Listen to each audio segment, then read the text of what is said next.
эпидобстановки и принимаемых мерах в регионе на 29 августа.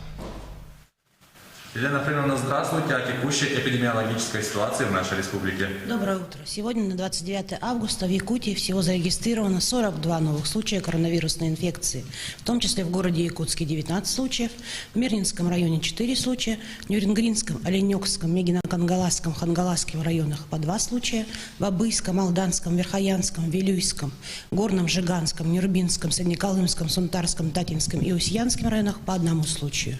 Мы также продолжаем выявлять все ближайшие контакты. Они зарегистрированы, взяты под наблюдение. Подтвержден, к сожалению, также один летальный случай новой коронавирусной инфекции. Всего за лабораторной службой проведено 3179 анализов за прошедшие сутки. В целом же это 377 тысяч исследований проведено в наших лабораториях. Хотелось бы еще раз обратить внимание на справки. Вопросы все равно поступают, поэтому еще раз подчеркиваем, что для детских садов мы берем справки о эпидемиологическом благополучии непосредственно либо в едином окне поликлиники, либо непосредственно на медицинских осмотрах, которые сегодня уже начались в детских садах. Для школ справок не требуется. Мы уже начали сегодня медосмотры для дошкольного возраста. Они проходят в основном в поликлиниках и в детских садах, когда приглашают деток с родителями.